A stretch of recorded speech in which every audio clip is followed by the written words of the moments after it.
इस वीडियो में जो भी बातें हैं वो मेरा खुद का ओपिनियन है। अगर आपको दूसरों के ओपिनियन सुनने में थोड़ी सी भी दिक्कत होती है तो प्लीज़ वीडियो को मत देखें। तुमने देखा होगा जो जैनत्सु है वो जब होश में नहीं होता ना तब वो ज़्यादा स्ट्रोंग होता है, लेकिन जब वो होश में होता है तब वो स्ट्रोंग नहीं होता, वो डरता है। क्यों? क्योंकि जब वो होश में नहीं होता ना तो उसकी बॉडी पर, उसके माइंड पे फियर कंट्रोल नहीं करता। उस टाइम उसकी ट्रेनिंग उसे कंट्रोल करती है। लेकिन जब वो होश में होता है ना तब उसके ऊपर उसका फियर, उसका डर, उसका सेल्फ डाउट कंट्रोल करता है उसके ऊपर। इसीलिए वो ज़्यादा स्ट्रोंग नहीं हो पाता। उस टाइम वो भागता है चीज़ों से। जैनत्सु को तुमने बहुत बार रोते हुए, डरते हुए, लड़कियों के पीछे पागल होते हुए नेत्सुको चान करते हुए देखा होगा। तुमने देखा होगा जैनत्सु कैसे डर रहा है, कैसे डीमन को देख के फट जा रही है उसकी। लेकिन तुमने ये बात देखी है कि जब जब वो फाइट में उतरता है, जब जब वो लड़ता है, हमेशा जीतता है। कैसे? ये एनीमे हमें दिखा रहा है कि जब तुम अपने फियर को कंट्रोल कर लेते हो, उस पर जीत जाते हो, तब तुम एक असली अनस्टॉपेबल बन जाते हो लाइफ में। रियल लाइफ में डर काम नहीं करता। रियल लाइफ में काम करती है तुम्हारी प्रिपरेशन।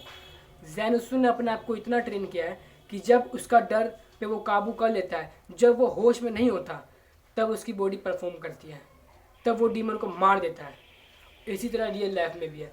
अगर इमेजिन करो एक आदमी जिसका वेट है 40 किलो और वो किसी शेर के सामने जाके जा रहा है और उसे लग रहा है कि हाँ मुझे शेर से डर तो लगता है लेकिन मैं डर का सामना करूँगा, तो क्या वो बंदा जिंदा रह पाएगा?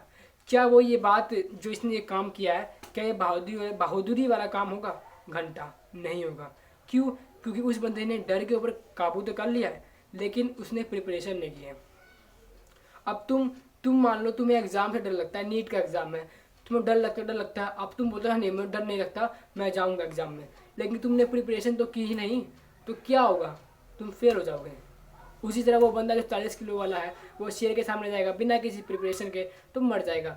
लेकिन उसका उल्टा, अगर वो बंदा जो अपनी मसल को ट्रेन करेगा, कुछ टेक्निक सीखेगा शेर को बेहोश करने की, शेर को पछाड़ने की, तो हो सकता है वो जीत भी जाए। और यही चीज़ जैनत्सु भी हमें सिखाता है। तो तुम सुबह उठते हो, ब्रश करते हो, पोटी करते हो, ये काम तुम कब से करते आ रहे हो? तुम ये बचपन से करते आ रहे हो।